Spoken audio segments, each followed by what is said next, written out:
Good morning, everybody. It is a gorgeous yet muggy day here today. Here in the metro Atlanta area, thanks to my sister, I mean Hurricane Francine. They share a name, so yeah. Or whatever level it is. It's probably like a tropical depression. So it needs some Xanax or something. Um, yeah, it's overcast and threatening to be drizzly and 89% humidity. So, yeah, I'm trying to get the inside of the house to not be humid, and there ain't no helping that because it is, you know, the way the houses are built, sometimes you can't keep the humidity out. I see my friend Steven over in his Sode are video bombing me. So, I don't think you're exactly video bombing because you're not in my background. Although maybe I should one day, get a computer, put it back here, and have the Sode folks behind me. Oh, wait, that violates some other rules because they don't necessarily give me permission to put them on my video. And it's supposed to be not broadcast anywhere. So, hi everyone in Steven Sode. I will be there soon. I've been, in here messing things up as usual. Good morning, Candace and Brian and Tamala. Glad to see y'all are here. Like I said, it's humid. 89% is a little ridiculous. And because the humidity is about the same as the temperature, or I'm sorry, because the outside temperature is about the same as the inside temperature, I can't do much about drying out by cooling because it just gets sucked all back in. So I'm doing all I can. Good morning, double dipping scrunchions. I won't tell Steven. So today we are working on week 4 of Fort Worth Fabric Studios. For the most part, week 4 is the third week of blocks.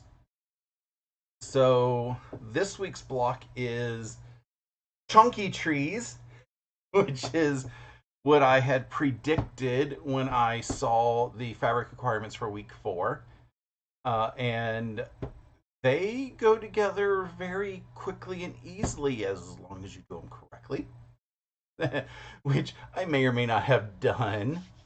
We have a couple other folks that I can't tell are double dipping, like Heidi and Sue. Don't worry, I won't tell Steven that y'all are double dipping. Your secret's safe with me. So, to get started on this block, I'm going to put the completed one over here as it's going to fall. Shift over to my sewing setup, and I have the pieces for this block. I did my trial block before the live and found 2 goofs that I did. One, I sewed the wrong pieces on the wrong size, and 2, I accidentally cut my 1 7/3 inch pieces at 2 inches, so I had to do some trimming down before I got here. I also had this one cut a little bit too big, but we're not even going to discuss that one. So what we are doing first, now that I have everything the correct sizes, good morning Karen and good morning Joydy, is we are going to be doing snowballing of corners again, which is basically, the way that flying geese are done. I have to change my foot to my open foot as opposed to my 1/4 inch foot. And I am going to be running out of thread, so we are playing Bobbin Chicken. Good morning, Nadine, and good morning, Barb, and good morning, Charlotte, who just put the second border on her Tibet quilt. I need to get my first border on. I'm a little behind on that. I'm not worried. Borders are easy, and they're already cut. So I'll probably try to work on that during either Steven's Sew Day today or my Sew Day tomorrow. Before I talk about my Sew Day tomorrow, um, to snowball these, the past couple videos I've had, I've been using my diagonal seam tape and laser. These are a little bit bigger than my laser goes and my diagonal seam tape goes. So I don't have any other method to figure out where I'm supposed to be. So I did draw the line on the fabrics. You can kind of see it there. So I am drawing the line. I will do that if I need to. But if I can avoid it, I avoid it. Good morning, Kathy, who says good morning, Russ, and everyone watching. Good morning, Barb, who skipped borders but is binding hers now. Ooh. I can't wait to see you post a picture of it in John's Facebook group. Because I do have my laser line, I'm still using my laser line to line up the machine because that makes it easier to keep in a line.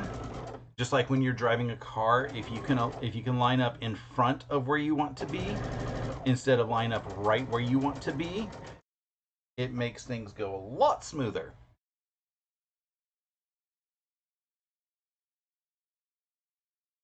Steven says they are watching me from his pop-up Sew Day because I am a source of entertainment.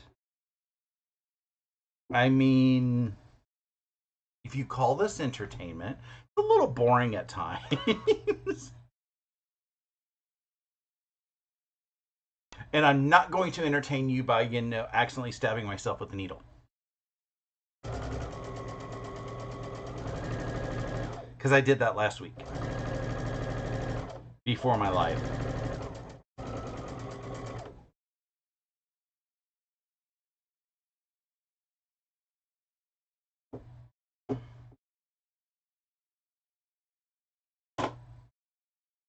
So, again, to demonstrate how I work my snowballs, after I sew along the line, or really I just sew a hair to the waist side of the line, I fold everything over to make sure things line up perfectly. And if they do, that's when I take it to the iron and press everything down.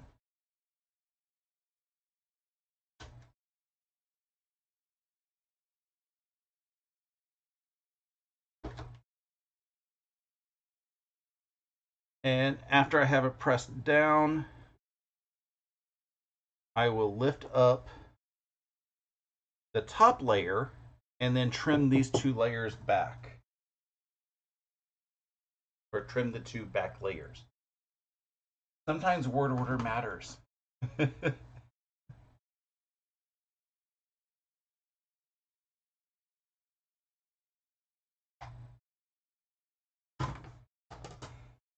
Heidi says, blood for the blood god. I don't participate in all gods. I will participate in, various religion events if they are fun and exciting, but I am not going to do any blood sacrifices. Now, if I had an Audrey 2, maybe? Good morning, John from Guys Craft 2. I hope you're having an awesome day. If I can get you entered up in here.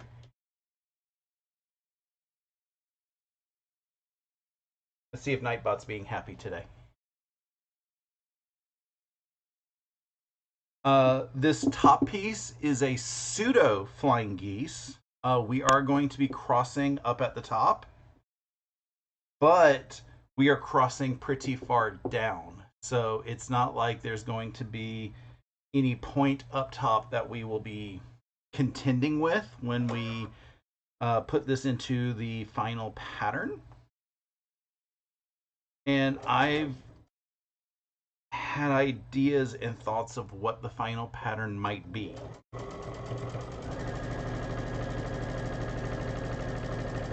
When I first saw the cutting instructions, I was like, I think it's going to end up laying out like a sampler pattern because there's just so many 12 and a half by somewhat fabric, basically size of the block. So it seems like they are going to be sashing.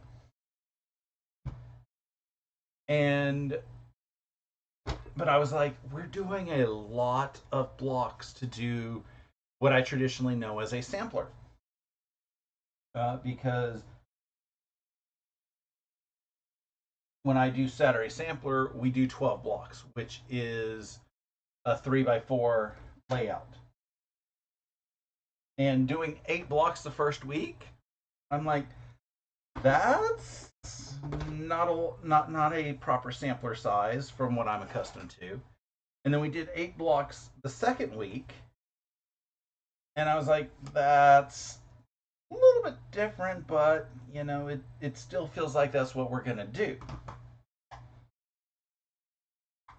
And last week during the evening, I said, I was talking to my friend David, and he asked about this quilt. And I said, yeah, we've done this block and this block, and hold on a second. So I pulled up the cutting instructions again. And as I was going through what we were needing for week 4, I said, I think I know how this is going to finish. And he goes, what do you mean? And I also texted this to Stephanie saying, I think I have an idea, but I don't want you to tell me if I'm right because I don't know when she gets the pattern, if she gets it a couple days in advance or a week in advance, because she does the tutorials. And I'm sure she has some insight as to how it's going to be. And I said, I think this is how it's going to lay out. And what I think is going to happen, and this is just all speculation, and I'm partly hoping I'm right, partly hoping I'm wrong. I think we are going to have a row of trees at the top, then a row of stars, then a row of these chunky trees, then a row of stars, then a row of the other trees.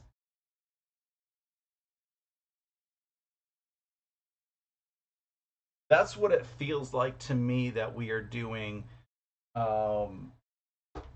based on the number of blocks that we have for each and what we have for finishing instructions.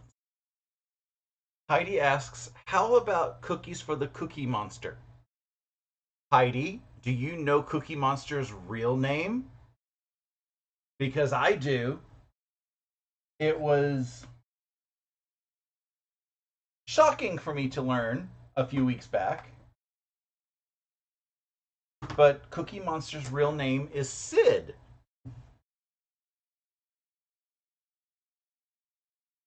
Don't feel bad if you didn't know that because they only retconned it in like 2017. Sometime in 2017, they did a video where Cookie Monster was in it, and they show baby Cookie Monster and say that his name was Sid. Okay, I have top of the tree, middle of the tree, and bottom of the tree. And then each row gets a piece on each side to lengthen each row to the correct size. And now we are going to sew them row by row. And this block is going very, very fast because it's a fast block. There wasn't that many pieces. I'm laying everything off to the side here. So we'll probably do 2 blocks while we are live today. There might be a chance we get all 3. Again, I'm racing the bobbin. Thank you, Stephen, for showing your pop-up Sode link. Everyone is invited. It's always a lot of fun in there. It is not broadcast on Zoom. And for everybody who is watching, tomorrow I will be hosting my own Zoom Sode. It will be called Sewing Shenanigans.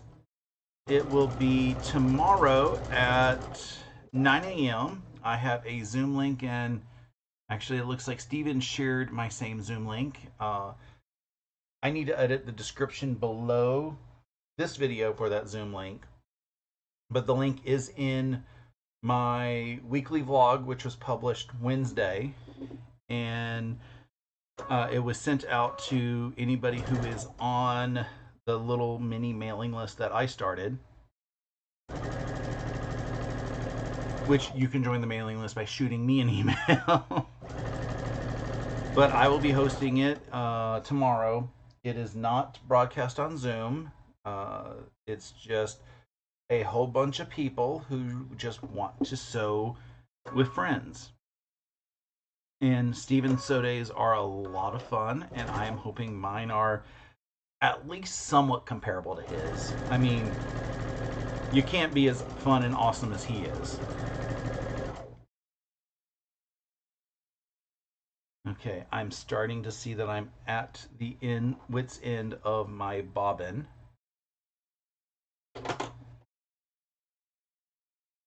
So we will see how far I get.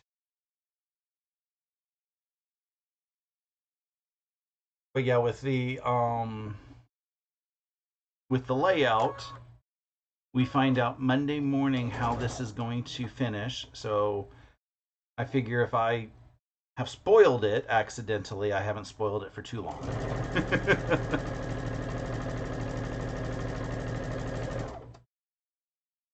I think I'm only going to get one more seam out of the bobbin. Maybe.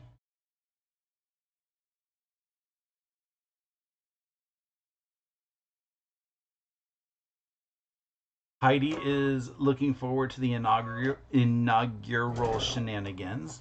Good morning, Jeannie. And Steven says thanks for kissing up to him. And my machine says the bobbin's almost empty. I have a few more stitches left in there.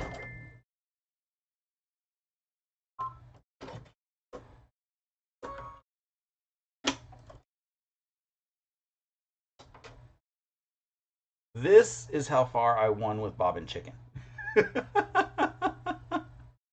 It did not happen in the middle of a seam, which I am thankful for.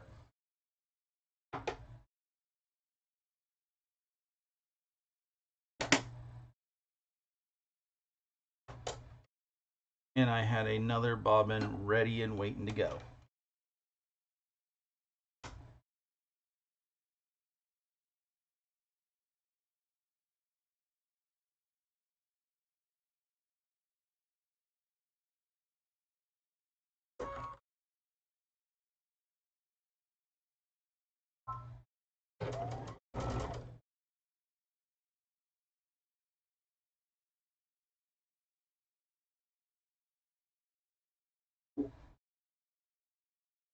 I just had it in my hand. There it is. I can say I just had what I was about to sew in my hand.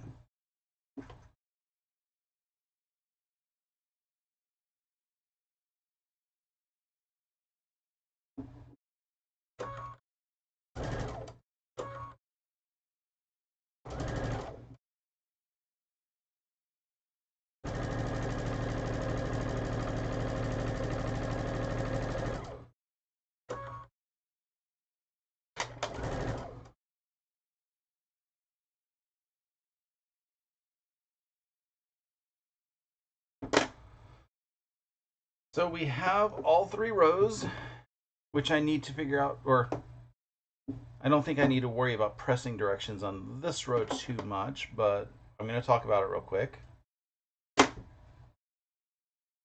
The top and middle rows both want to be pressed outwards because we have flying geese seams in here, so that's going to be the path of least resistance.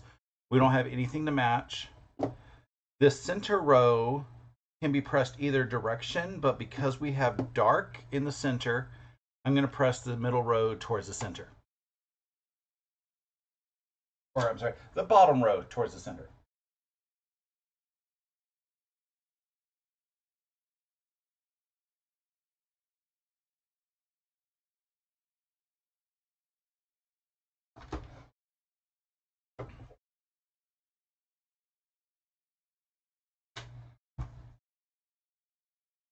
It was amusing as I was doing my test block this morning.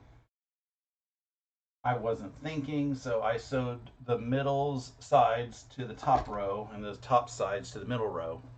And I was like, this isn't looking right. So I pulled out the seam ripper, did a quick adjustment. And when I put everything together, I was measuring each row. And the middle row was half an inch wider than the top and bottom row. And I was like, what did I do wrong this time?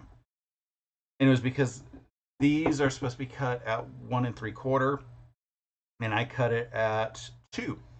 And quarter of an inch is a lot. So I just had to sit. I didn't unpick to recut it. I just trimmed that little bit of extra off and everything lined up. So speaking of lining up in anything, we don't have a point here, so I don't need to worry about that.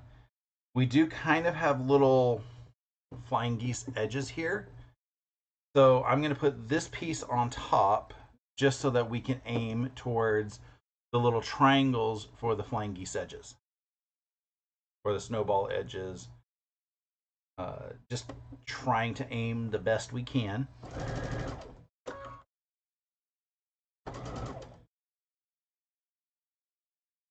Take a couple stitches, then I come over here to the opposite end and I line things up.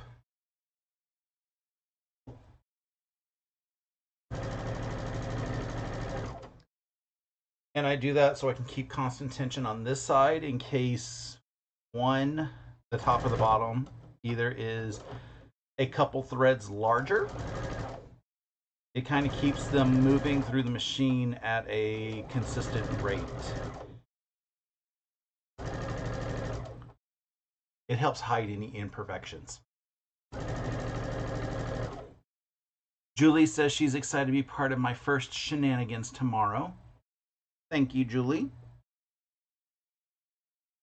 Steven says, when cooking a bobbin chicken, he found them to be a bit stringy.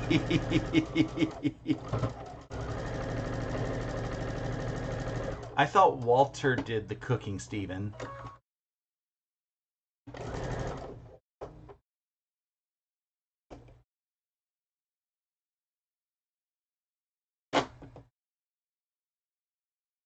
Opening this up.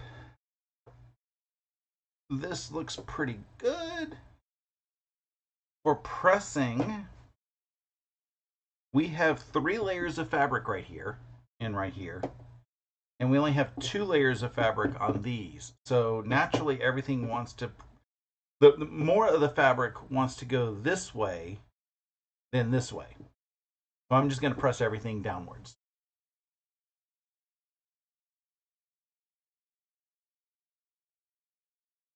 It doesn't really matter. You can press them open.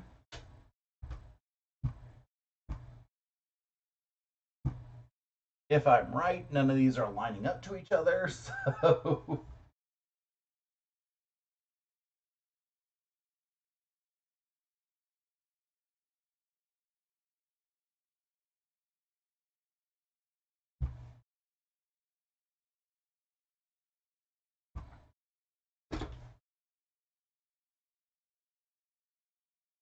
Steven says he does now since he served the chicken.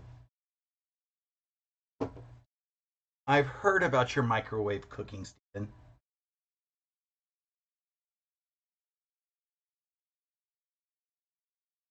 And same thing again.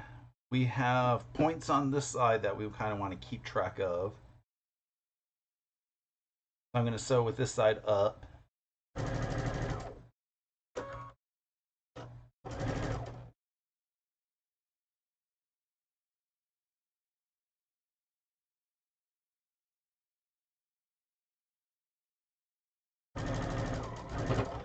It still surprises me that back when microwaves first came out, they did microwave cookbooks and people were actually using them.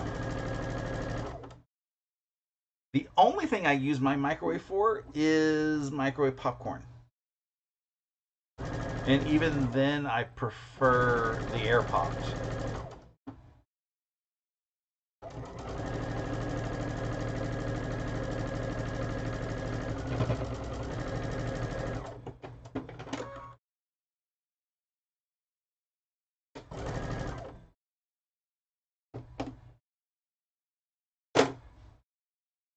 This one, I'm going to do the same way. I'm going to press it downwards because these feel a little bit more bulky than these. Trying to push this up is not happy. Pushing it down is less unhappy.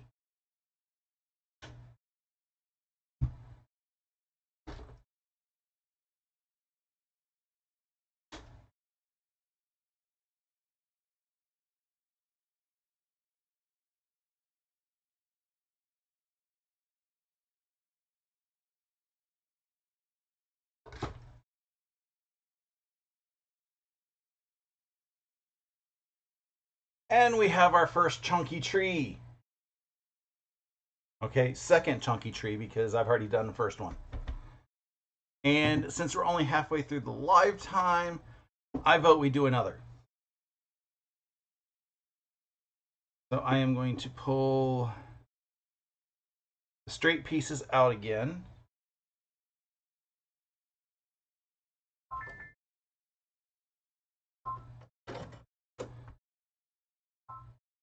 Change my needle, or change my foot, my open foot.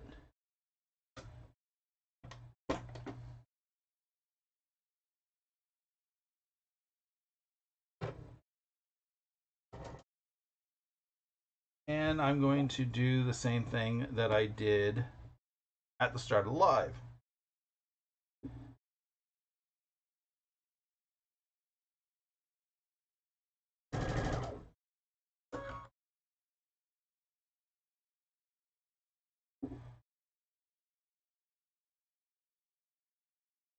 The reason why I am flipping the square is because lines have width, even though in geometry they don't. And I noticed that my line is just barely on this side of center. And I want to keep everything with the waist on this side of center. So it just, if you keep your needle just on the waist side of the line or of center, you're going to have a better line up.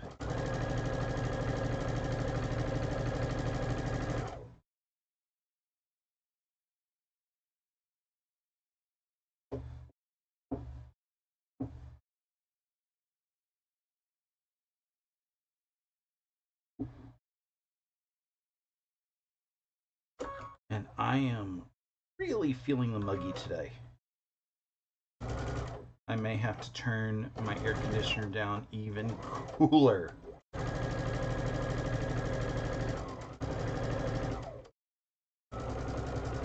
Just because cooler air holds less humidity.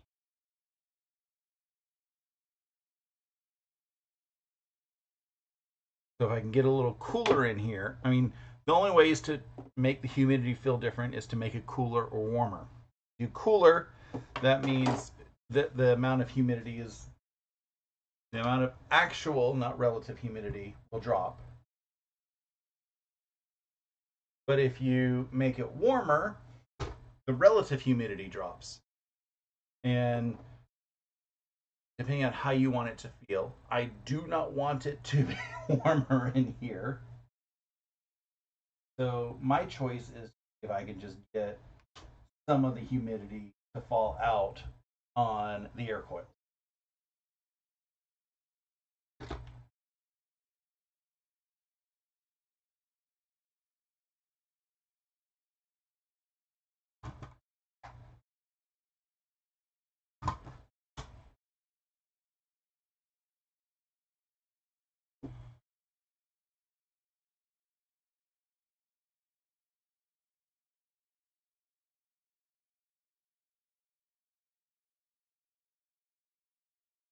Lining up on the edges here.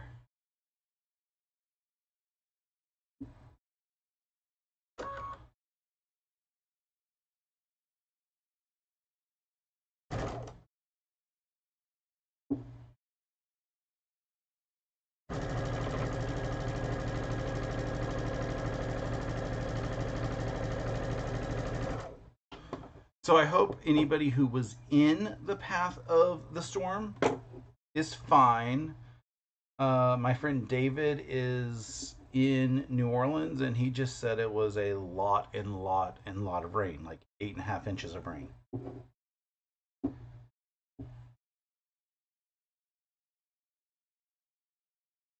And that kind of reminded me of a handful of years ago when we got 6.5 inches of rain here. And while 6.5 inches of rain already seems like a lot, that 6.5 inches of rain was in a 20-minute time frame. So we had some pretty bad flash flooding. One of my neighbors had a shed in their backyard and it floated down the stream. But thankfully, all that happened was bits of flooding and nobody got harmed. So that's a little bit more positive.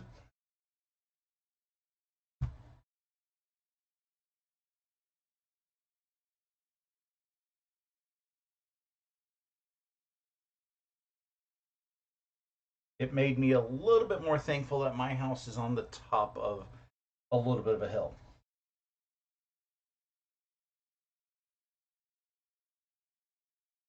And I don't have a basement as much as I want a basement.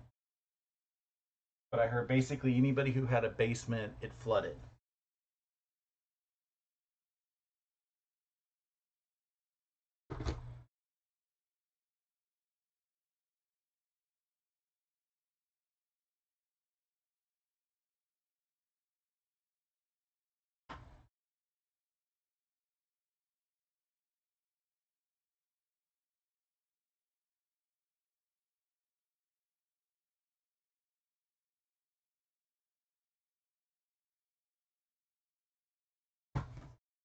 When Hurricane Hugo hit in 89, I believe,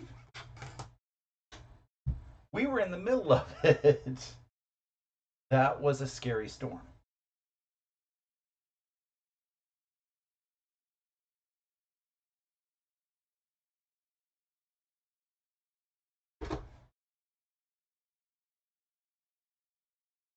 But our house survived mostly unscathed. We lost some chickens, we lost a shed.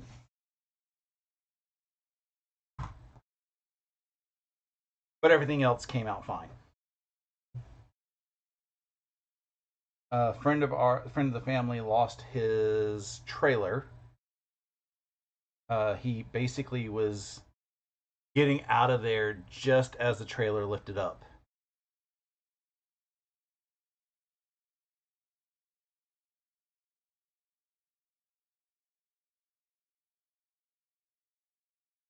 And here we go again. Trading feet.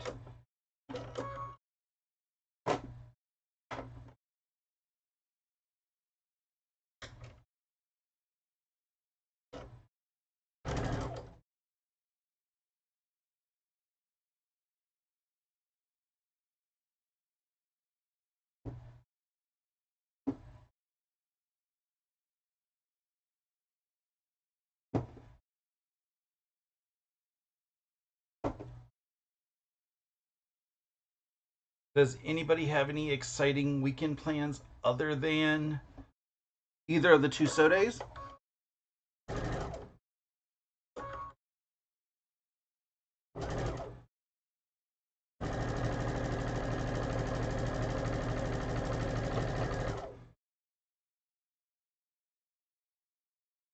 Because that's probably the excitement of my weekend.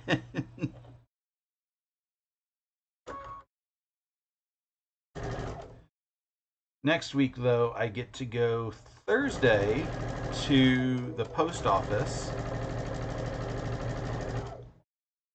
because I've decided that it is time for me to get my passport back. I had it in the past and then it expired because I forgot to renew it.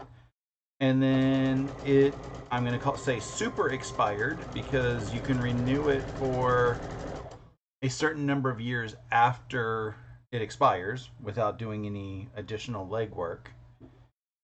And after it super expired, I was like, oh well. And then now we have talks about doing things internationally. Some of it is with work. I could have, if I had my passport, gone to Poland a couple months ago, which would have been fun because, you know, my ancestors on my grandmother's side are from Poland. But Russ didn't have his passport. It renewed, and I could not justify convincing the company to do super expediting of my passport. But there is that. There has been a couple talks about piggybacking on another company's quilting cruise to have fun there, and a few other things. So I'm like, I really need to get my passport found, or not found, done. So I pulled it out. I started pulling out all the forms, and I got it all filled out, which was easier this time than last. Only because there is a question on there that says, have you ever had a passport before? And the last time I said, okay, I don't know how to answer this question. And the guy is like, what do you mean? I said, well, the question says, have you had a passport before? And if you said yes, what was the number? And he says, okay. I was like, I had a passport before, but it was 30 years ago. And he looked at me, he's like, you can't be but 30. I was like, exactly my point. I have seen the passport. I know it existed, but I have no clue where it is anymore. I have no idea what the number would have been. So he said, just check no and feign ignorance. I was like, okay.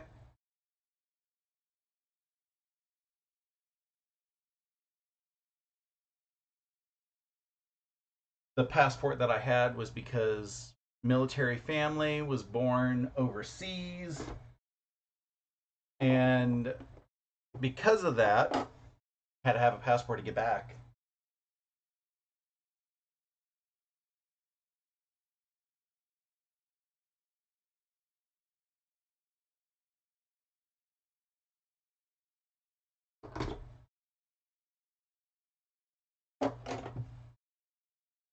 At least this time, I was able to say, yes, I had a passport and give them the number.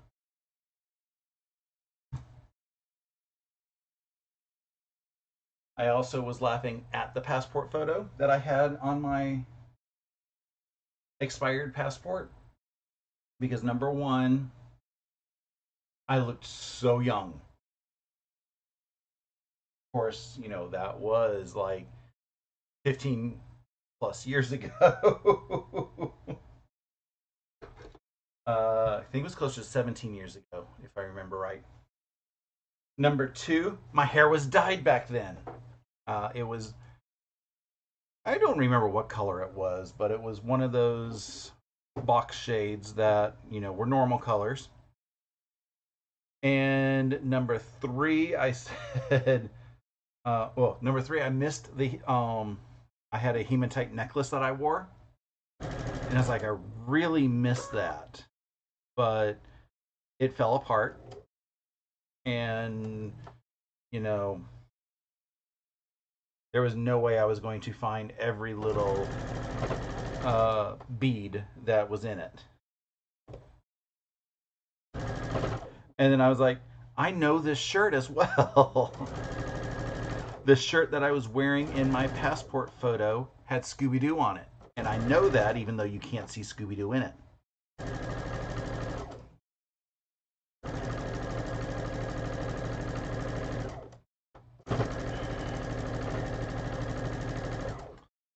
I haven't figured out which shirt I'll be wearing on Thursday for my passport photo. I know whatever it is, I'm not going to be able to see the design on the shirt, but I'm going to try to keep it in the back of my mind. This is what I was wearing that day.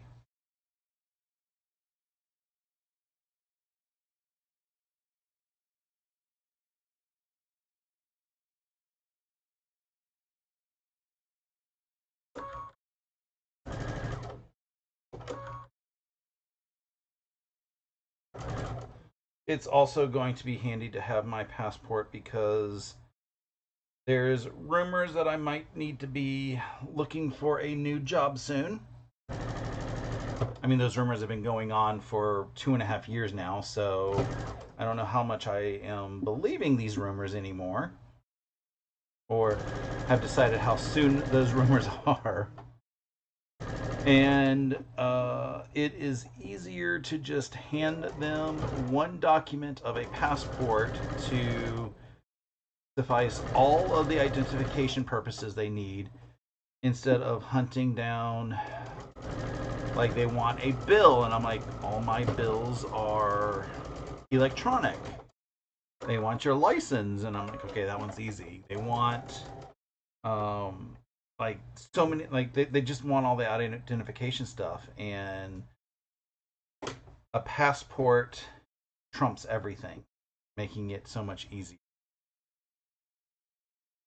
So without pressing it, I have a third one done, and I'm going to pause on pressing just so that I can get the fourth one done, and then I can say that I am basically ready, except I've got to finish sewing trees from the first week of sewing. And then I have the stars. I've got them all but the last seam sewn.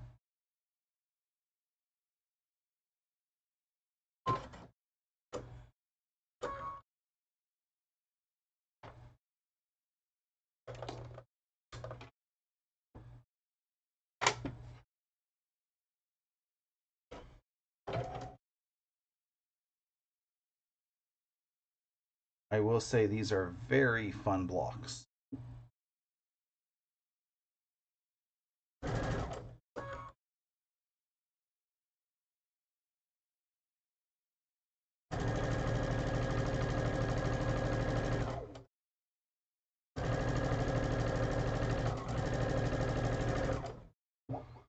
And with us approaching week 5 of this sew along, I'm starting to wonder what the next Fort Worth Fabric Studio project is going to be.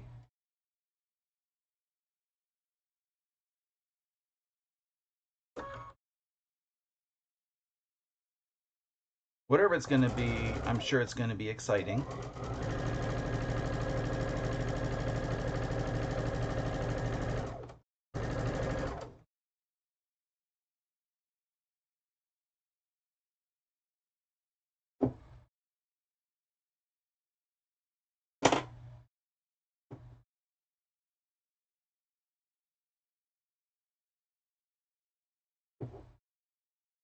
This one is a little tight, but it'll work.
Barb says that's what she's wondering. She did As the Crow Flies, but not the for the most part. That's what this one is.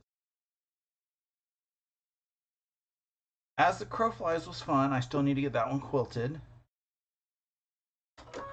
And this one has been very fun. Like, I love that they have just like a giant theme, and they're able to get a handful of blocks to fit a theme and get them done in 4 to 5 weeks. I will admit that week one, for week one, I will cut all of the background strips, but I don't usually cut all of the individual background square or pieces until it is time to work on that block. And I do not cut any of the colored fabrics until it is time to work on that block, just because it's a lot of time to cut, and my ADHD will just sit there like, this is taking too long. And I would rather, you know, enjoy my sewing time as opposed to deal with cutting time. I know in the end it's the same amount of cutting, same amount of sewing, and it might actually take longer because I'm going in and out of my cutting setup, but it just feels better for me. And they will tell you you need to cut ahead of time, just because otherwise you might run out of fabric. And that's why I will cut all of the strips ahead of time. That way I know that I have the strips there. And usually when we're cutting week by week, we are cutting from the same fabric or the same strips.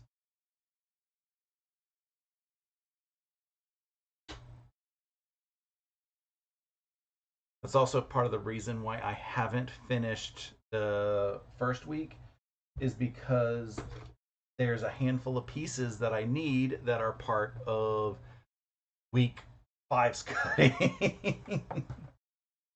So I'm going to have to today or tomorrow get that cutting done. And then I will be able to say to finish week two, those Christmas trees.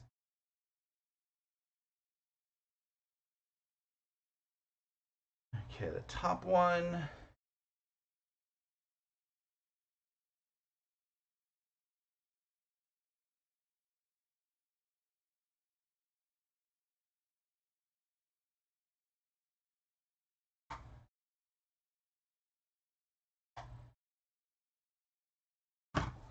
Had I known that I was going to get all of the 3 blocks done today, I would have just chain pieced the entire thing.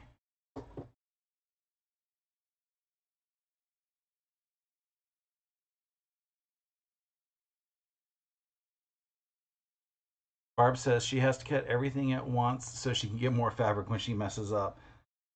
I mean, so far I haven't messed up where I cut too small yet on this project. Every other one that I have done with Fort Worth Fabric Studio, I have messed up and cut too. I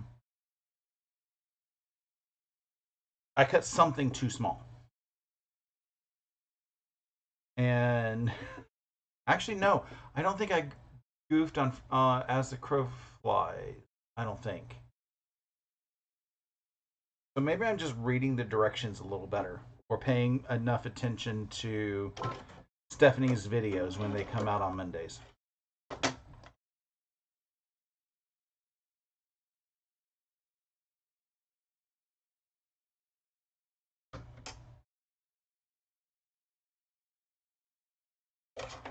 But yes, cutting at once, that does give you enough time if you miscut something to get fabric for a later week.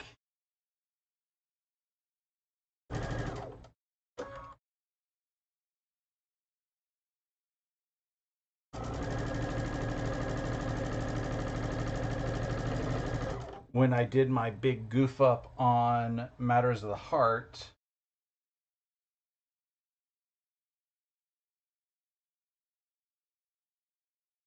I somehow managed to get all of the pieces that I needed from my leftover scraps. To this day, I still don't know how I did it because we weren't supposed to have but a couple, like an inch or two of leftovers, and I needed significantly more than an inch or two for my the blocks that I goofed up on. But I managed. And when I goofed up on the lemon one, I just Frankensteined a couple pieces together and said, "Hey, I don't care."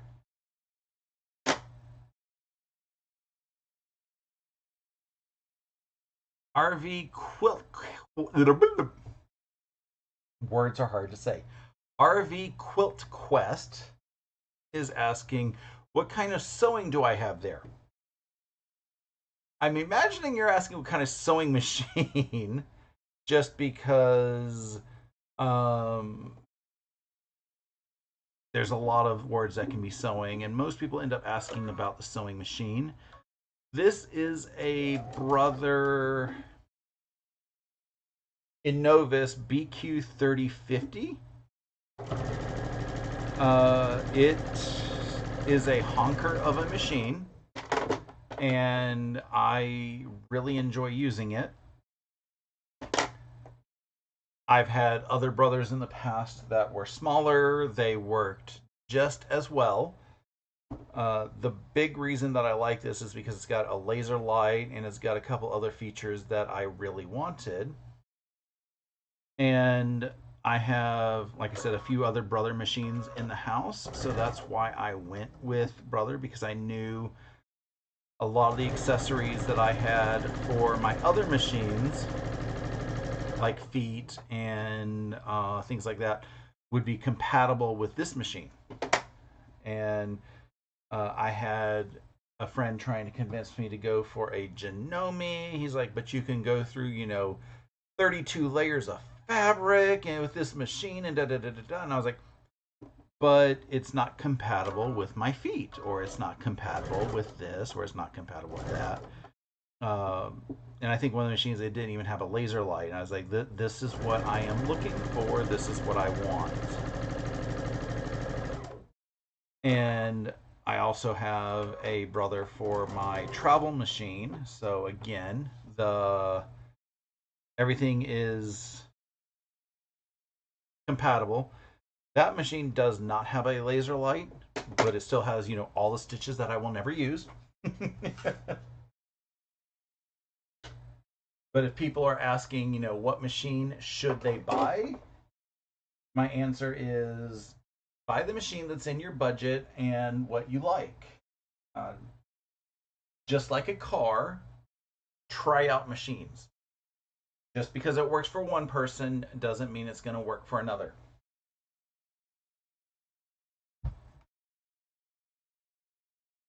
I have many friends who have straight stitch machines that do, you know, 6,000 stitches a second, and that is not the way that I sew. And because it's not the way that I sew, I don't care about the 6,000 stitches a second. I could have saved money by buying that machine, but then there's other things that I would be like, okay, I missed this and I missed this.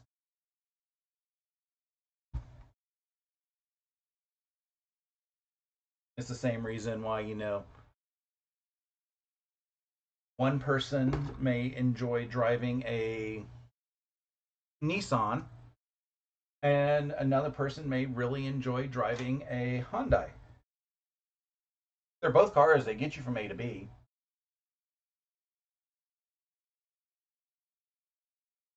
but they just interact with everybody differently. Good morning, Donnell.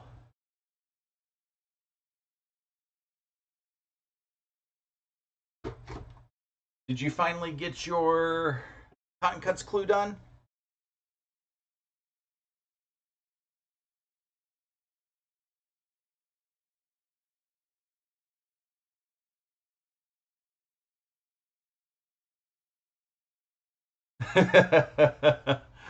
RV Cool Quest says, yes, I agree. I do sew on a Janome, which does way too much for that I want to do for what they want to do.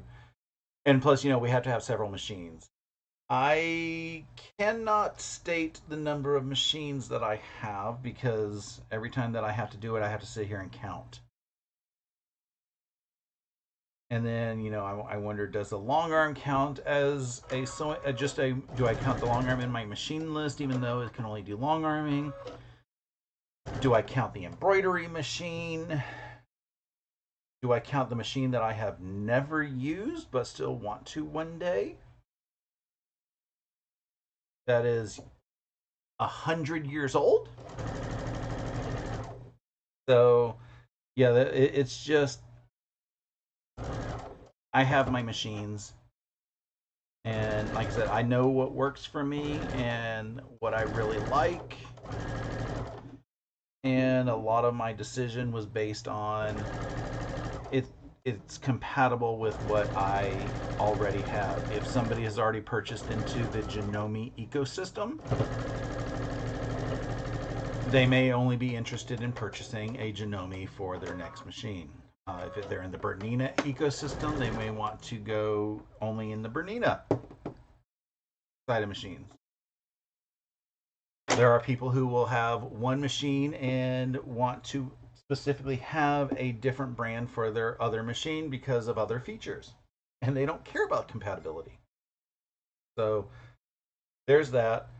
It's similar to like phones and tablets in that if you have an iPhone, you are more likely to get a iPad for a tablet as opposed to like an Amazon Fire tablet or a Samsung tablet because everything that you already have on your iPhone, like your apps and stuff, are already compatible with your iPad.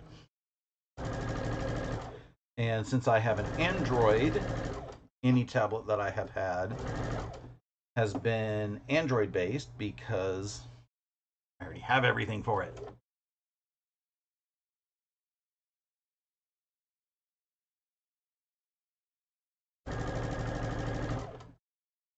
Harvey Quilt Quest says, yeah, and why do we do that? But I just have to have this one, and oh, this one, and I have given some away to new quilters. Uh, my machine history is mostly because of upgrades. I had my first machine, which was a Kenmore, and then I upgraded to a brother, and the Kenmore was given away. I gave it to a coworker because she wanted to learn how to sew.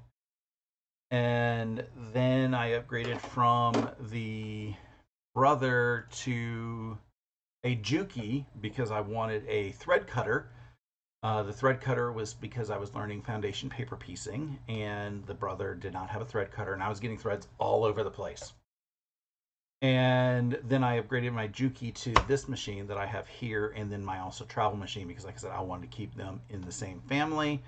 I wanted a little bit of an upgrade from my Juki for my travel machine. I think I got like another extra inch or two in the throat space for that. I've been pondering gifting my Juki to someone, but every time I get close to gifting it, nobody wants it. And my brother I did gift to a friend who wanted to start learning how to do some cosplay. So That went to a good home, although I need to ask if he's actually still using it, uh, or tell him he needs to use it more. My 100-year-old machine was my great grandmother's. My mom gave it to me a few years back and said, "Don't know if you want it, but here it is." I'm like, "I want it. I don't know how I'm going to get it back home yet because this is in Massachusetts." We went straight to the UPS store and said, "Send this to me." My embroidery machine I bought because I was like, "This is cool." I haven't used it much in recent year or two, but I need to fix that just because I do have some projects that require embroidery that I need to get done before Christmas. Judy says, when it comes to the numbers of sewing machines you have, and she's asked that question, I just look and say to them, I have ACU brands and it just vanished. I have ACU brands of sewing machines. I never say a number. It's still up on my TV, but vanished from the chat. So I don't know what Judy was finishing saying. She'll probably say it in the next minute, but it is afternoon, and I want to go over to Steven. I want to go over to Steven's Sew Day because there's a lot of hysteria that's happening there. So if you don't mind, if you want to go join me over there, that'll be a lot of fun. It is on Zoom, so you need to have Zoom installed, but it is not broadcast anywhere. It's just private. He posted a link earlier in the chat, and it's on his all of his videos. If you search for Bland Designs and the Idiot Quilter, tomorrow I will be hosting my Sew Day on Zoom. The link is in my vlog from last week, and I'm going to try to get it into this video shortly, just so that everybody will have that link convenient. If you've been on my mailing list, you will have that link for you already sent. I will be sending out a reminder email today. I meant to send it earlier, but time got away from me. So, yeah, so come join us over there at either of the two Zoom Sew Days. Again, they're not broadcast anywhere. We just, sit, sew, have a lot of fun, tell some jokes. Most are bad if they come from me. So, hope to see you soon. Toodles!